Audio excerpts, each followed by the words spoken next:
प्रतीत पर आधारित पुस्तक जीएस दृष्टि का है, जिसमें हम लोग अगला भाग पढ़ेंगे, जिसमें सबसे पहले पढ़ते हैं रोग प्रतिरोध रोग के बारे में, जिसमें है पहले एस्परजिलोसिस रोग। एस्परजिलोसिस रोग, जिसमें एस्परजिलोसिस रोग होने का कारण क्या है? एस्पार्जिलस प्रजाति के कवक के कारण एस्परजिलस रोग होता है। एस्परजिलोसिस रोग होता है। इसका उदाहरण क्या है?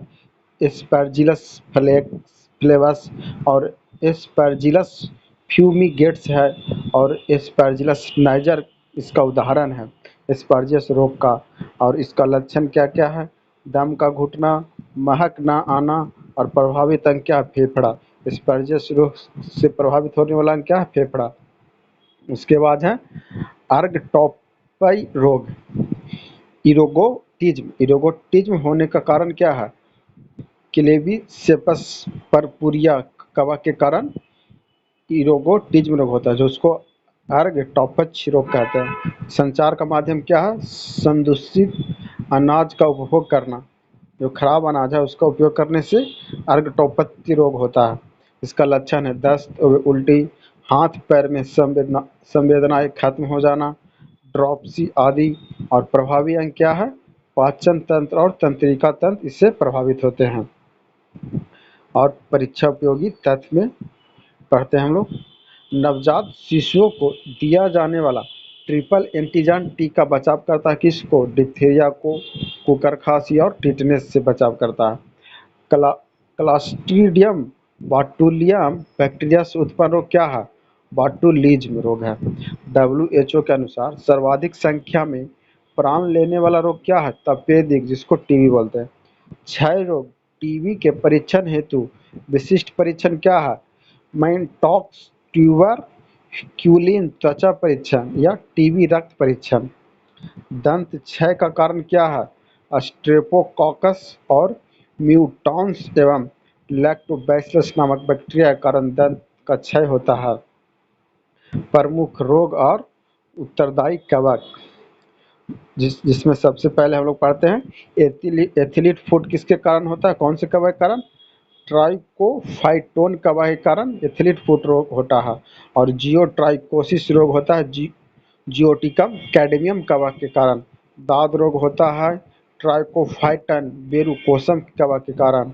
और कैंडासियस रोग होता है कैंडासियस कारण। गांजा पान किसके कारण होता है? टीनिया कैपिटिस कवक के कारण।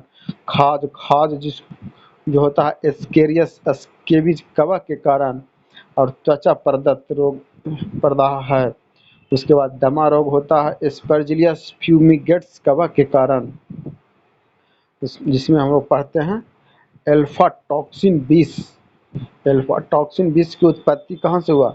एस्परजिलस फ्लेवक्स के और एस्परजिलियस फ्यूमिगेट्स के द्वारा।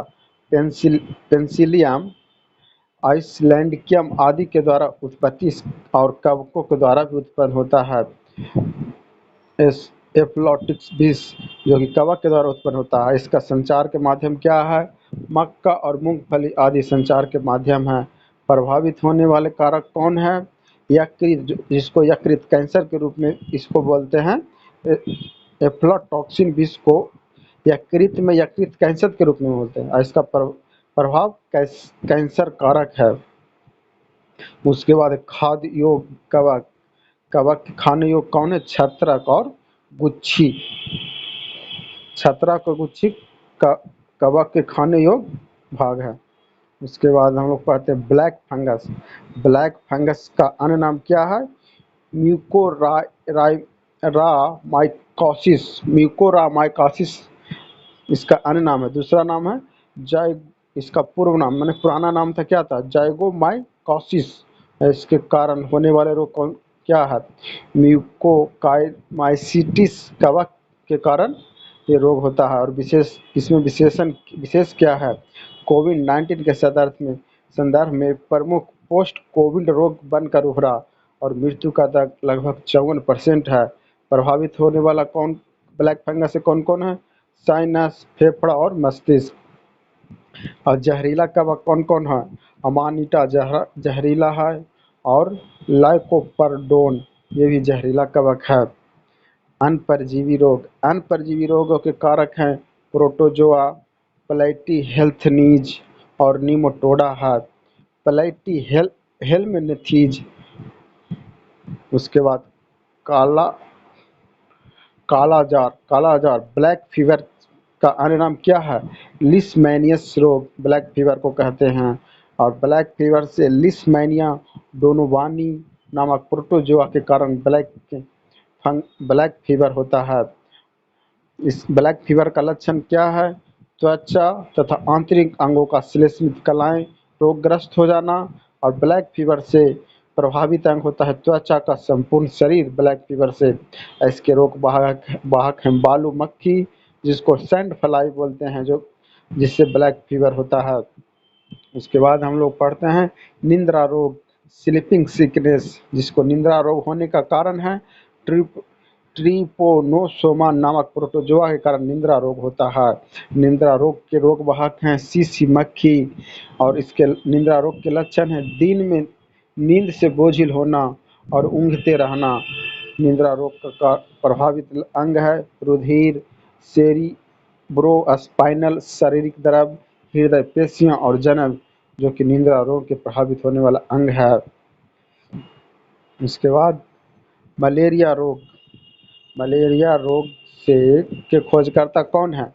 सर रोनाल्ड लॉस, जो इसको नोबेल पुरस्कार मिला कब? 1902 में। मलेरिया रोग के खोजकर्ता कौन है? Sir Ronald Ross. और इसको नोबेल पुरस्कार कब मिला? 1902 में। इससे प्रभावित होने वाला कारक कौन है? आरबीसी और प्लीहा इससे प्रभावित होते हैं। इसमें कारण प्लाज्मोडियम नामक प्रोटोजोआ के कारण होता है। इसमें 4 प्रजातियां हैं। प्लाज्मोडियम बाइवैक्स, 4 प्रजातियां कौन कौन है? प्लाज्मोडियम बाइवैक्स, प्लाज्मोडियम ओवेल और प्लाज्मोडियम मेलेरी और प्लाज्मोडियम फैलीपेरस, जो कि है। अब भारत में इसका 60 से 65% केस बी वैक्स के द्वारा होता है और 30 से 35% केस पी फैलीपेरम के द्वारा होता है। रोग वाहक है मादा एनोफिलीज मच्छर। किसका रोग वाहक है? मलेरिया का रोग वाहक कौन है? मादा एनोफिलीज मच्छर। और मलेरिया विश्व में मलेरिया दिवस कब मनाया जाता है? प्रतिवर्ष 25 अप्रैल को। प्राकृतिक औषधि मलेरिया की प्राकृतिक औषधि क्या है? कुनैन, जो कि सिंकोना नामक वृक्ष के छाल से प्राप्त होता है। और कृत्रिम औषधियाँ कौन कौन है? मलेरिया के लिए कृत्रिम औषधियाँ कौन कौन है? एट्रिब्रिन, मेलुब्रिन, रोसोचिन, कामा कामाक्यूक्विन और क्लोरोक्यूक्विन, ये कृत्रिम औषधियाँ हैं। मच्छरों से बचाव के साधन क्या है? डीडीटी, पायरिथ्रिन, नैप्था तथा कपूर आदि का प्रयोग जलाशयों में लार्वा खाने वाली बतखों या मछलियां जैसे गैम्बूसिया को छोड़ना। पेलिथ्रीन नामक पायरेथ्राइड कीटनाशकों का प्रयोग भी से मच्छरों से बचाया जा सकता है। कुनैन वे डायराप्रिम आदि रोग निरोधी औषधियों का प्रयोग करके मच्छरों से बचाव किया जा सकता है। इसके बाद है वैक्सीन। इसमें मलेरिया में प्रथम वैक्सीन अफ्रीका देश के मालवी WHO द्वारा लॉन्च 2019 में किया गया था। उसके बाद है सिस्टोसोमारू रूनुगंता रोग, जो इसमें अन्य नाम क्या है? बिलहार बिलहार्जिया के नाम से दूसरा नाम से जाना जाता है सिस्टोसोमारूगंता रोग, जिसमें पेट फूल जाता है। सिस्टोसोमा नामक पर्णकृमि के कारण संघ प्लेटिला हेल्थनीज के कारण कारक होता है। प्रभावित अंग होता है लीवर, आंत एवं अन्य अंग इससे प्रभावित हो जाता है। प्रमुख लक्षण क्या है? त्वचा में खुजली, बुखार, सिर दर्द और पेट दर्द। प्रसार इसमें क्या? विकासशील देशों में महामारी के रूप में प्रसार हुआ। और परजीवी का संक्रमण मनुष्य तथा स्तनियों के रुधिर वाहिनियों में उपस्थित है। मलेरिया के बाद सर्वाधिक संक्रमण फैलने वाला परजीवी रोग है। और प्रसार का माध्यम असुरक्षित पेयजल, स्वच्छता की कमी के कारण शिस्टोमोसमार्नुता रोग होता है। उसके बाद हम लोग पढ़ते हैं फैसियोला फैसियोला रोग, जो कि संघ प्लेटी हेल्थ नीज के कारण फैसियोला रोग का संघ का नाम है। इसका प्रकार चपटा या यकृति क्रीम के द्वारा होने वाला रोग है। होने वाला रोग कौन कौन सा है फैसियोला से? फैसियोलासिस, और इसमें अवस्थित या कहाँ अवस्थित होता है? भेड़ में होता है, बकरी में होता है, सुअर, गाय, सुअर, भैंस आदि, जो कि जिगर की बड़ी बड़ी पित्त नलियों में ब्लाइट डक्ट में होता है। उसके बाद नाइट नायरोसिस्टिसर कोशिका, जिससे प्रभावित होने वाला केंद्रिका तंत्र है। प्रसार का माध्यम क्या है? स्वरों के मांस का भक्षण करना, फीता क्रीम, अंडों से युक्त संक्रमित जल का प्रयोग। न्यूरोसिस्टिसोरकोसिस का लक्षण क्या है? त्वचा के ऊपर उभार, सिर दर्द, ब्रेन ट्यूमर जैसा आभास। कारण टीनिया सोलुसिस नामक फीता क्रीम के कारण प्लेटी हेल्थ नीज संघ में न्यूरोसिस्टोसोरी का रोग होता है। और विशेष तथ्य है, वर्ष 2003 में लिंडर पेस के मस्तिष्क में इसका संक्रमण हुआ था। उसके बाद है फाइलेरिया रोग। फाइलेरिया रोग का अन्य नाम है सलीपाद, हाथी पाँव, हाथ का और फील पाँव, जो कि है फाइलेरिया रोग का अन्य दूसरा नाम। इस फाइलेरिया रोग होने के कारण क्या है? बुचेरिया बैक्रॉफ्ट नामक गोल कृमि के कारण फाइलेरिया रोग होता है। इसका संघ क्या है? नेमाटोडा। रोग वाहक कौन है? मादा क्यूलेक्स मच्छर के कारण फाइलेरिया रोग होता है। फाइलेरिया रोग के लक्षण के कारण क्या है? हाथ, पैर, जननांग सहित अंग भागों का फूलना या विकृति होना। प्रभावित अंग कौन है? लिम्फ ग्रंथियां। परीक्षा उपयोगी तथ्य: मानव शरीर में परजीवी रूप से उपस्थित निमोटोडा संघ की जातियों की संख्या लगभग 50 है। मलेरिया का प्राथमिक पोषक है मनुष्य। मलेरिया का द्वितीय पोषक सेकेंडरी होस्ट है मादा एनीफिलीज मच्छर। और प्लाज्मोडियम मानव शरीर में पाया जाता है आरबीसी एवं यकृत लीवर कोशिकाओं में। पायरेथ्राइड स्तनधारियों की तुलना में कीटों के लिए विषाक्तता होता है 2250 गुना अधिक। अब हम लोग पढ़ते हैं एस्कैरियोसिस के बारे में। एस्कैरियोसिस में कारक क्या है? एस्कैरिस नामक गोल कृमि के कारण और संघ नेमाटोडा में होता है। इसके प्रभाव होते हैं बच्चों को पोषण ठीक से न होना, शारीरिक तथा मानसिक विकास पर बुरा प्रभाव होता है। प्रभावित अंग आंत होता है। और नोट में एस्कैरियस की अवस्था प्राथमिक तरुण डिम्भम और रिहैबिलिटीफॉर्म लार्वा के द्वारा, और द्वितीय जुवेनाइल अवस्था है एम्ब्रियोनेटेड अंडे के द्वारा, जो कि मनुष्य हेतु संक्रमण होता है। औषधियों इसमें कौन कौन सा है? चीन पोडियम का तेल और मिंडाजोल तथा अल्बेंडाजोल और एल्कापोर आदि औषधियाँ हैं। वंशागति रोग वंशानुगत रोग वंशागति रोग की परिभाषा क्या है? Genetic disease. एक पीढ़ी से दूसरी पीढ़ी में हस्तांतरित होने वाले रोग को क्या कहते हैं? जेनेटिक डिजीज कहते हैं, जो वंशागत रोग कहलाता है। इसका कारण क्या है? दोषपूर्ण जीन, डिफेक्टेड जीन्स के कारण जेनेटिक डिजीज होता है। जेनेटिक डिजीज में गुणसूत्र संख्या की त्रुटि से वंशानुगत रोग होता है। और जीन व्यक्तित्व से भी जेनेटिक डिसऑर्डर के कारण रंजहीनता होता है। और एल्केप्टोन्यूरिया जन व्यक्तिगत से, जो कि जेनेटिक डिसऑर्डर से होने वाला रोग है। फेनी फेनिलकीटोन्यूरिया और आरएच फैक्टर के कारण भी जेनेटिक डिसऑर्डर होता है। ईरर ऑफ क्रोमोसोम की संख्या में त्रुटियों में कमी के कारण डाउन सिंड्रोम रोग होता है। टर्न सिंड्रोम होता है। और क्लाइनफेल्टर सिंड्रोम भी गुणसूत्र संख्या में त्रुटियों से होता है। उसके बाद पढ़ते हैं फेनिल कीटोन में या फेनिल कीटोन उच्च रोग। फिनो फेनिल कीटोन में रोग का अन्य नाम क्या है? पीकेयू। पीकेयू से प्रभाव क्या होता है? मूत्र में फेलिपन पाइरुविक अम्ल का आना, तंत्रिका ऊतक में फेलिन एलिन के जमाव में बच्चों के अल्प बुद्धि या मानसिक जड़ता। पीकेयू से प्रभावित होते हैं फेनिल एलिन को टायरोसिस नामक एमिनो अम्ल में बदलने वाले एंजाइम फेनिल एलेनिन हाइड्रोसिलेसिस की कमी से होता है।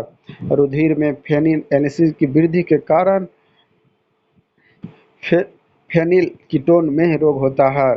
उसके बाद है हीमोफीलिया। हीमोफीलिया का दूसरा नाम है अधीर रक्त स्त्राव, मतलब अधिक रक्त स्त्राव के कारण हीमोफीलिया होता है। रक्त स्त्रावन का रोग और शाही रोग भी, हीमोफीलियन को शाही रोग भी कहा जाता है। इसका प्रारंभ महारानी विक्टोरिया से हुआ था, इसीलिए इसे शाही रोग कहा जाता है। प्रकार इसका क्या है? लिंग सहलंगन वंशानुगत रोग है। हीमोफीलिया रोग वाहक स्त्री जबकि रोग पुरुषों का है। इसका रोग वाहक कौन है? स्त्रियां, लेकिन जबकि रोग पुरुषों का है। प्रभाव रुधिर में थक्का नहीं बनना, चोट लगने पर लगातार खून बहते रहना हीमोफीलिया का कारण है। पेशीय दुष्पोषण, मस्कुलर डायट्रोट्रॉफी, जिसमें हो गया अनुवांशिक रोग, एक्स गुणसूत्र से संलग्न अनवरत प्रसाद, पीढ़ी दर पीढ़ी यह रोग होता है। और कारण एक्स गुणसूत्रों के मौजूद अप्रभावी जीन का निस्पंदन। प्रभाव कमजोर मांसपेशियां होता है।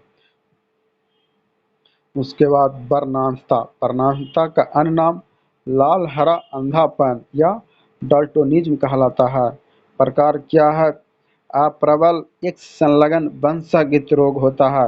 रोग वाहक स्त्रियां इसका है। रोगग्रस्त कौन होते हैं? पुरुष। और प्रभाव क्या? लाल एवं हरा रंग पहचानने में असमर्थ। वर्णांधता में लाल एवं हरा रंग पहचानने में असमर्थ होते हैं। विभिन्न परिस्थितियों में वर्णांधता की वंशागति समान महिला XS और विवाह वर्णांधता पुरुष XC से है। अगर वर्णांधता पुरुष और समान महिला हो तो निष्कर्ष इसका है सभी पुत्रियां वाहक, सभी पुत्र समान होंगे। सभी पुत्रियां वाहक होंगे और सभी पुत्र समान होंगे। और है दूसरा में है वाहक महिला और विवाह समान पुरुष हो। अगर महिला वाहक और विवाह समान पुरुष हो तो इसमें निष्कर्ष क्या? पुत्र 50% वर्णांध और 50% समान, और इसमें पुत्रियां भी 50% वाहक और 50% समान होगी। वही वाहक अगर महिला और विवाह वर्णांधता पुरुष हो, वाहक अगर महिला हो और वर्णांधता पुरुष हो तो इसमें पुत्र होगा 50% वर्णांध और 50% समान, और पुत्रियां होगी 50% वर्णांध और 50% वाहक। अगर वर्णांध महिला का विवाह समान पुरुष से हो, अगर वर्णांध महिला का विवाह समान पुरुष से हो, मतलब अंधा महिला, तो सभी पुत्र वर्णांध और सभी पुत्रियां वाहक होगी।